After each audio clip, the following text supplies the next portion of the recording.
Synth TV. Hey everybody, CatSynth TV, and today we are looking at Blue3.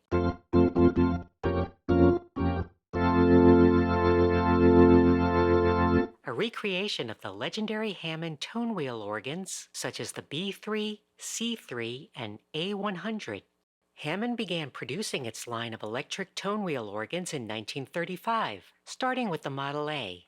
The most well-known models, the B3 and the C3, were introduced in 1954, followed by the self-contained A100. By the 1960s, Hammond began to make solid-state transistor-based organs, but the B3 in particular remained very popular and stayed in production until 1975. Today, original B3s remain prized instruments. Blue3 was a software recreation of the B3, C3, and A100 created by GG Audio. Cherry Audio acquired this instrument from GG Audio earlier this year and have just released an updated version with a new interface and several new features. The beautiful new user interface recreates the look and feel of the original organ as well as most of its features.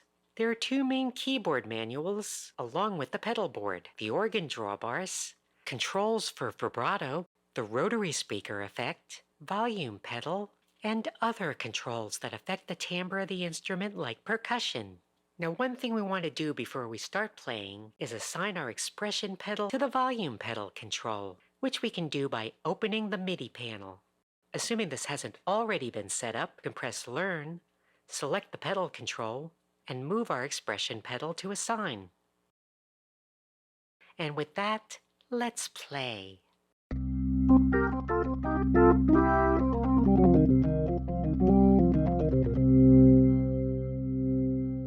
Now I was only playing the upper manual. You can access the lower manual in one of two ways. One is to set a split on your MIDI controller and assign each zone to the channels shown here. The other way is to set split mode on the main panel, like this.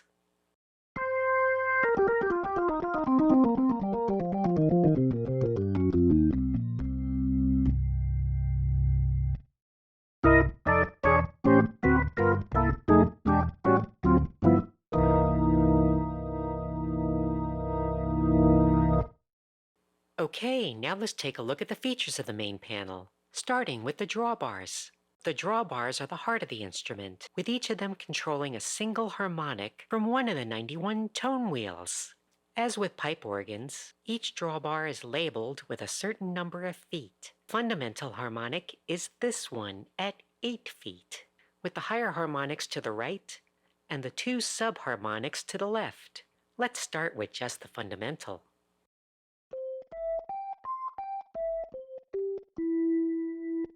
A nice, relatively pure tone. Now let's add in the 4-foot drawbar to get a harmonic an octave above.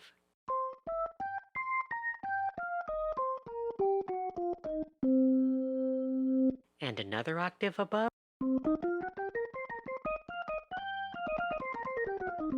It's really starting to sound like an organ tone. We have fractional feet for odd harmonics.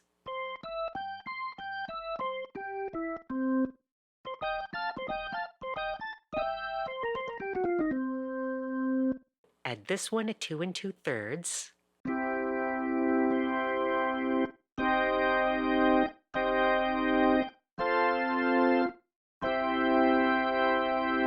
Now as you add more harmonics, it makes sense to pull some of the drawbars back a little bit.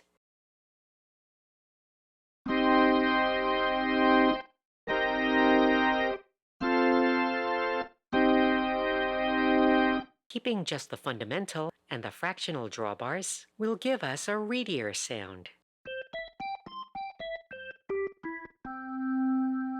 Alright, now let's add in some subharmonics. 16 feet, 1 octave below.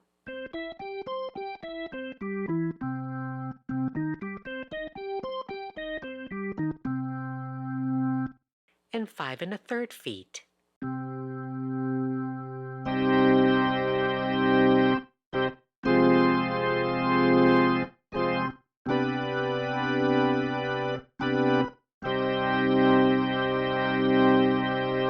Lovely. Now we have a completely independent set of equivalent drawbars for the lower manual. Let's adjust some of its drawbars.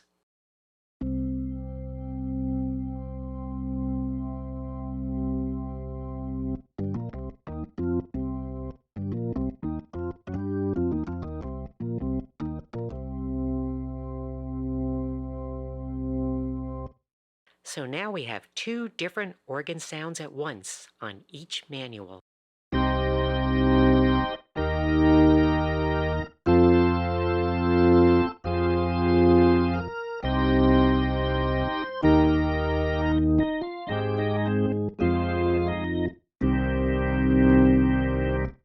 Now the pedals have their own drawbars. There are just two at 16 and 8 feet respectively.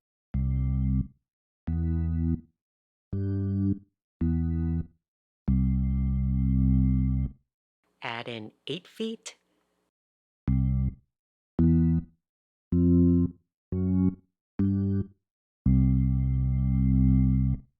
Now if you want to play the pedals from our MIDI controller, we can use this switch to split the keyboard between the upper manual and the pedals.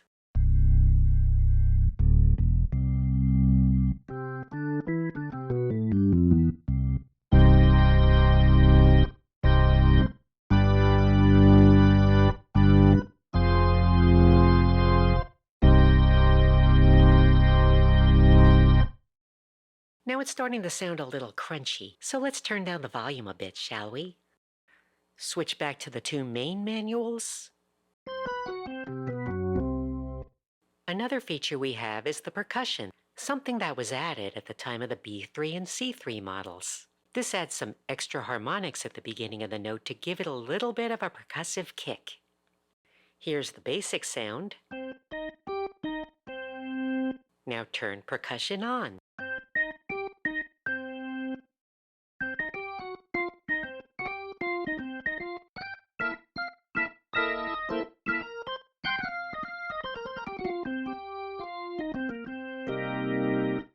Yeah, that's a sound you hear with a lot of jazz and blues playing on the B3. We can also change the level of the percussion. Normal level and softer. For me, if you're gonna have it, just have it. We can also change the speed of the percussion. Fast like it is now, or have it decay a bit slower.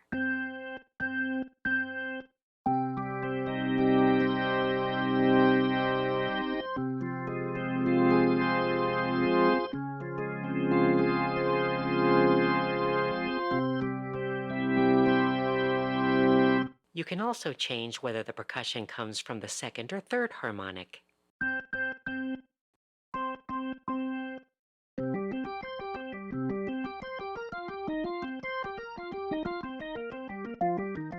And note that the percussion settings affect both manuals.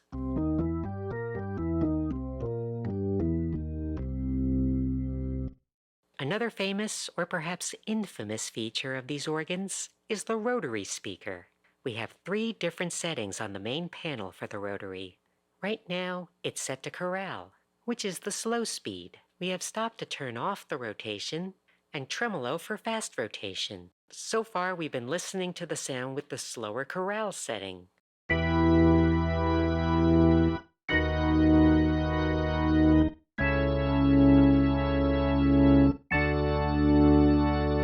Turn it off.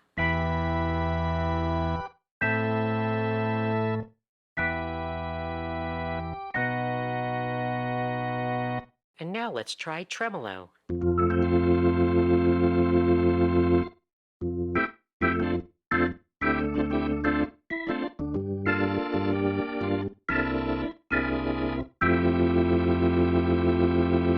Yeah, you know it. You love it. Set it back to chorale for now.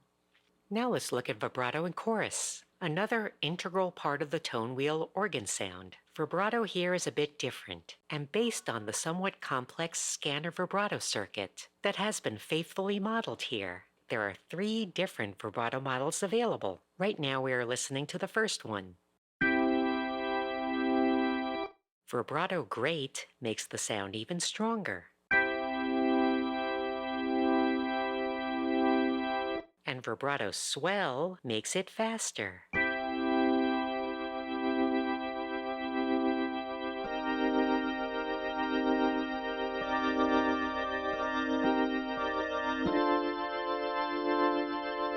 Now, chorus is just the output of the vibrato mixed with the dry sound. So we can listen to chorus with vibrato model 1.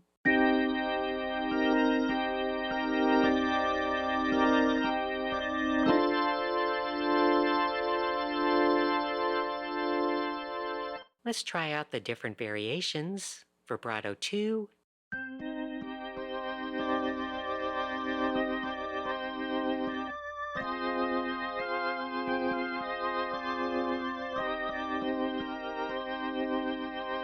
Slow it down.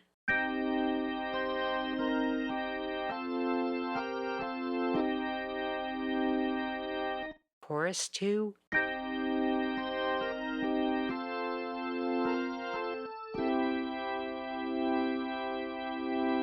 Vibrato 3.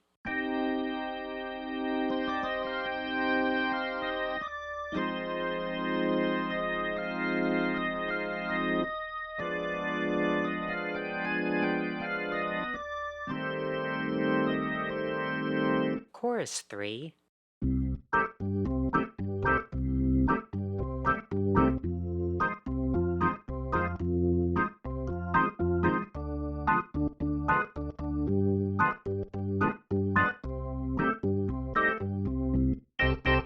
Try the fast rate again.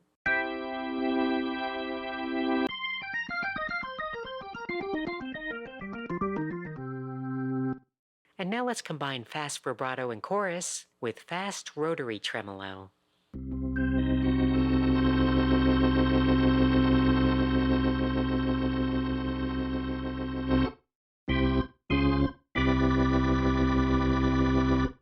Now before I continue, please support this channel so that we may bring you more synthesizer tutorials and other cultural content regularly. Links to our merch store, including t-shirts and drinkware, as well as our Patreon and Ko-Fi, are in the description below. You can also support us with a super thanks right here on YouTube. Okay, let's dial some of this back a bit. And now let's take a look at the cabinet page. As mentioned earlier, the cabinet and rotary speakers are a major part of the sound of these classic organs, and several different cabinet types are modeled here. We have controls for the cabinet type, available modifications, horn and bass rotary speeds, as well as microphone placement. By default, we are using a vintage 147 style cabinet with rotary horn and bass speakers.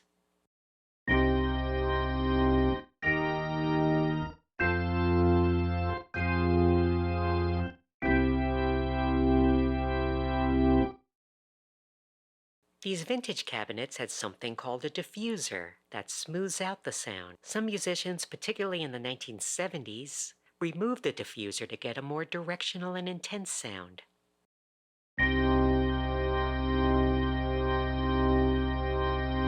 Now the same thing without the diffuser.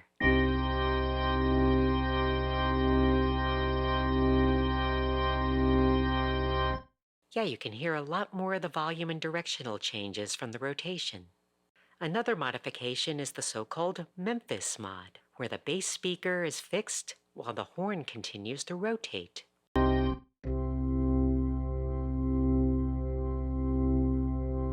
And now with the Memphis mod on,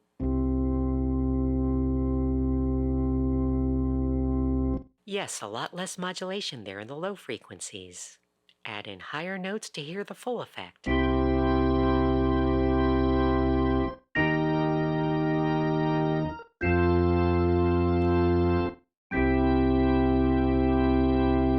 We can also adjust the speed of the horn and bass rotors, making adjustments to both the fast and slow rates. At the chorale setting, adjust the slow speed of the horn.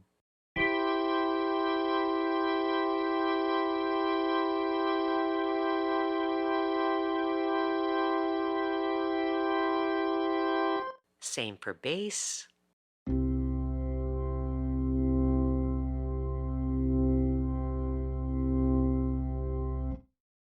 Switch to tremolo mode.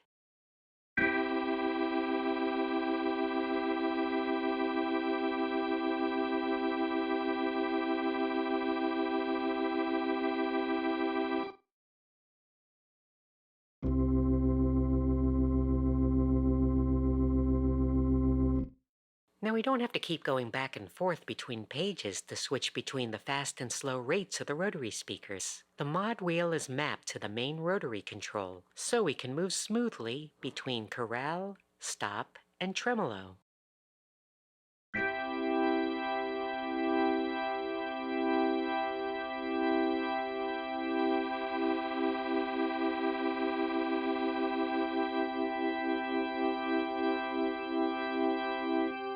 Now this is where accelerate and decelerate come into play. These determine how fast the speed of the rotors change when you adjust between the different modes.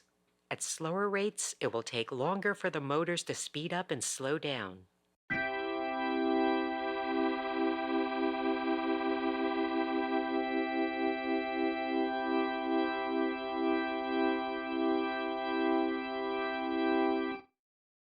To set these back to their default values, let's try out the other cabinet types. We have a vintage 122 cabinet, which is similar to the 147.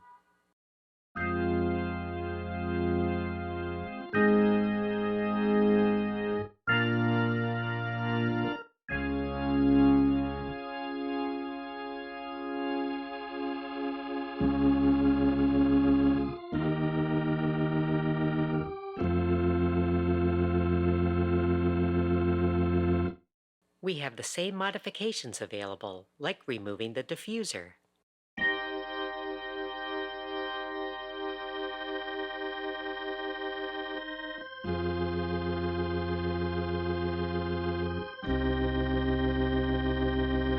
Nice. We also have a custom rotary cabinet. Ooh, it's black. And its sound is a little smoother than the vintage models.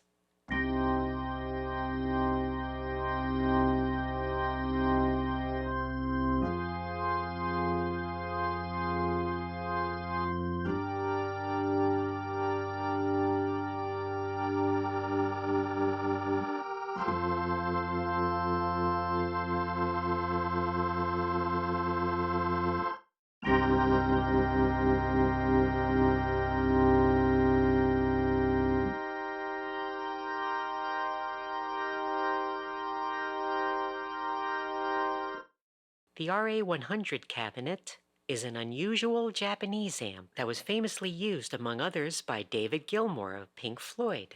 It has 3 rotating treble speakers and fixed bass speakers for a somewhat different sound than the rotary cabinets.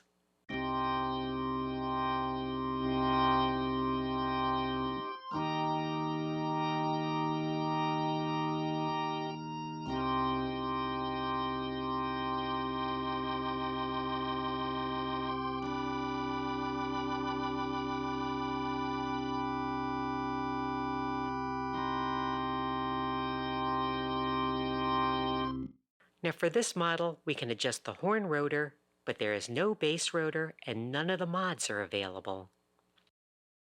Finally, if you don't want a rotary sound, there is a classic rock guitar cabinet with 4 speakers. And you see that all rotary parameters are disabled.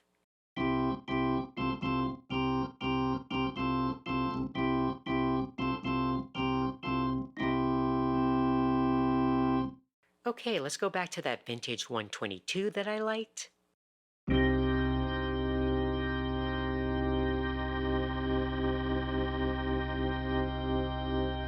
Now, an important part of the sound of a cabinet is the microphone placement. You can see the microphones in this horizontal view as well as in this overhead view that shows the distance and direction of the microphones from the cabinet. There are 2 horn microphones to either side and the bass microphone in the center. We can adjust the spread of the horn microphones.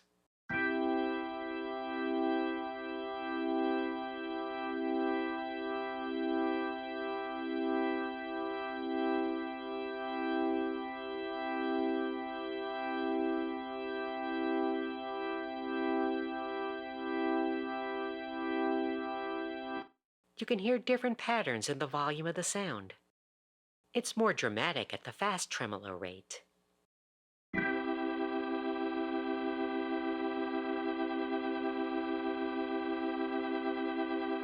We can also change the distance of both the horn and bass mics from the cabinet.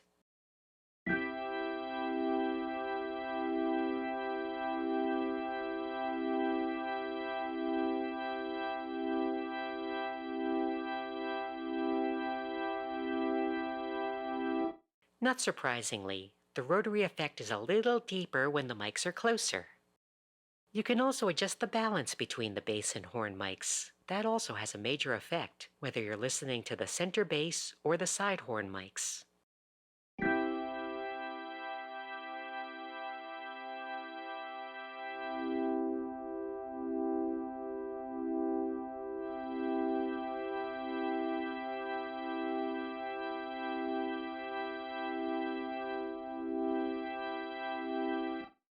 So far, the microphones have been placed in the back of the cabinet.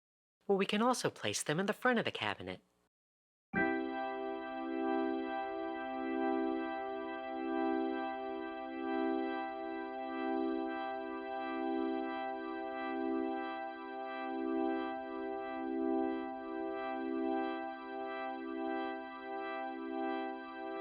It's a bit more of a muted sound. Let's return to the back. Now we can also change the type of microphone. Right now we're using dynamic mics for both the horn and bass. We can set the horn mics to be condensers.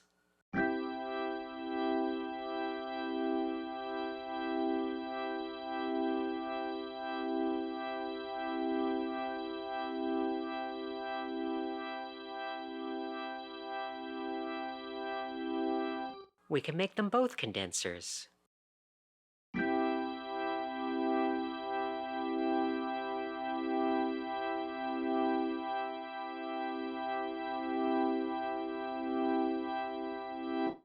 Or we can make the horn mics dynamic and the bass a condenser.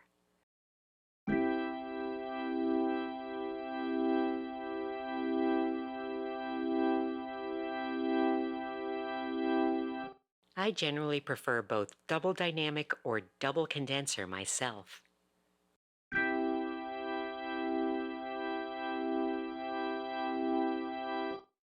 And now let's go to the edit panel. It looks a lot like the main panel, but replaces the drawbars with various controls that affect under-the-hood details of the sound. For example, we can set different tone wheel sets. As mentioned earlier, there are 91 tone wheels that are used for generating the sound in the organ. The tone wheels of each model, and indeed each unit, are going to be different, and Cherry Audio has meticulously modeled the tone wheels of several different organs here, varying the model, age, and condition. For example, we have various B3s. This one called Wax is an older instrument that hasn't had its capacitors replaced yet, while Recapped and Red Mylar have newer components. Let's try this Recap B3.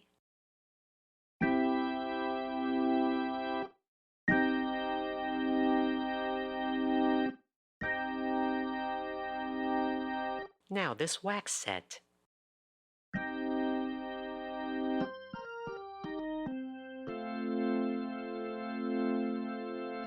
It's a softer, duller sound.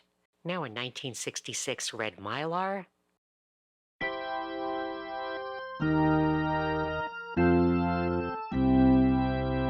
Now some C3 organs. First a Wax.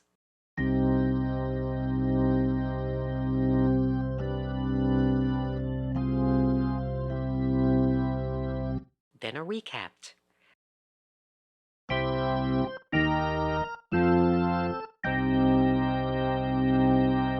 Much brighter.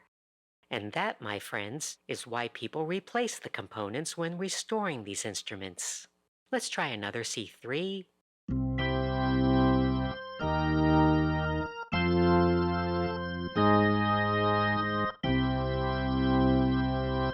And a Wax 1962 A100.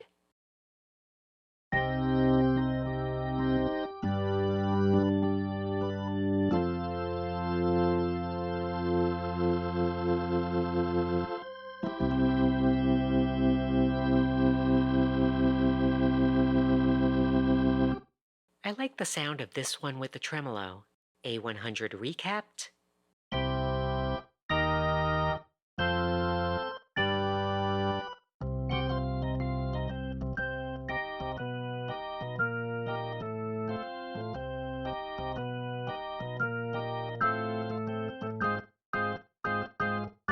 Here's one called Chop.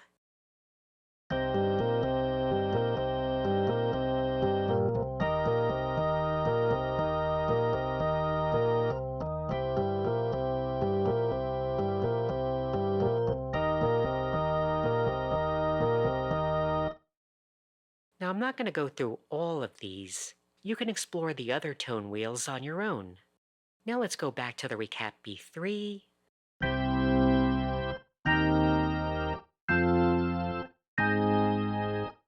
We can modify the levels of the percussion effect. Let's make it a bit louder.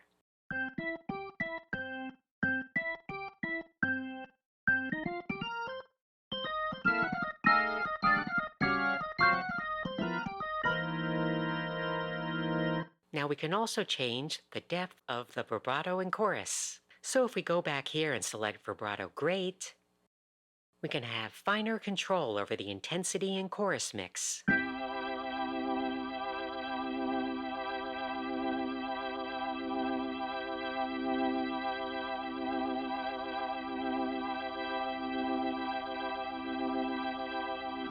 We also have controls to set the condition of the instrument. There is crosstalk between tone wheels, flutter in the drive shaft, electrical noise, leakage, and a bit of warmth based on the electrical transformers.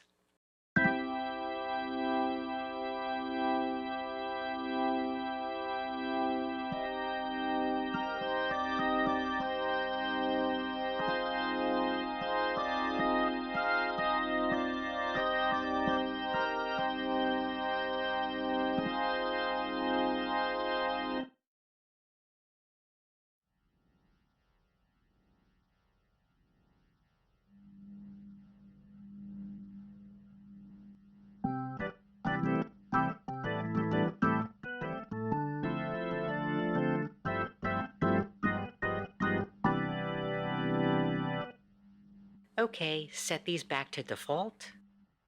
And finally, let's go back to the main page. Pressing the effects switch brings up these additional stomp box style effects that you can apply to the output of the organ sound. The first one is a tape echo, which I believe is a scaled-down version of Cherry Audio's Stardust 201 tape echo effect.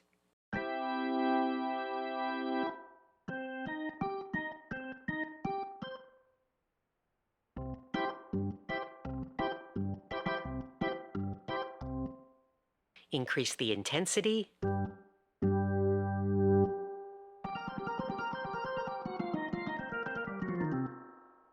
Switch among different combinations of tape heads.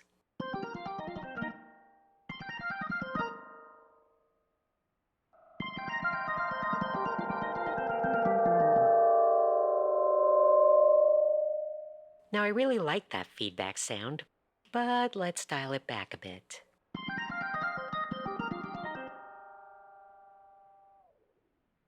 The reverb panel has 3 different types of reverb: spring, plate, and hall. But we don't have the galactic reverb this time. No matter, let's try the spring.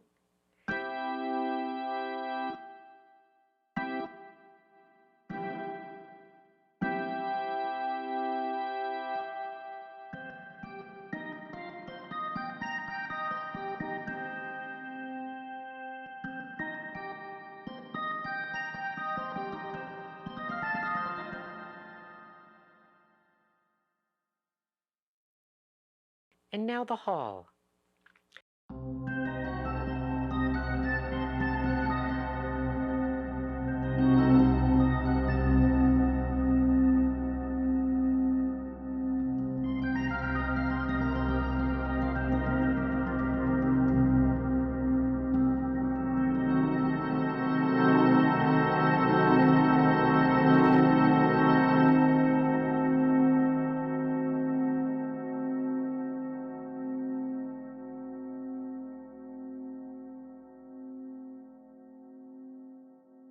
And the plate.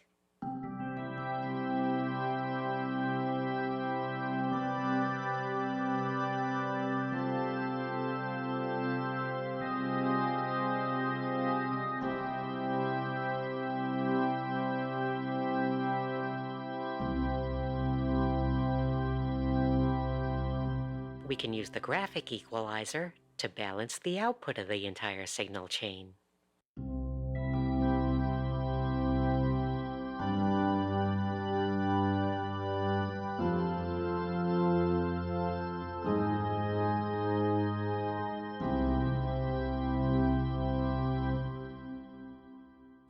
And there you have it. For the remainder of this video, let's take a look at a few of the factory presets.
We hope that you've enjoyed this detailed look at the new Blue 3 from Cherry Audio.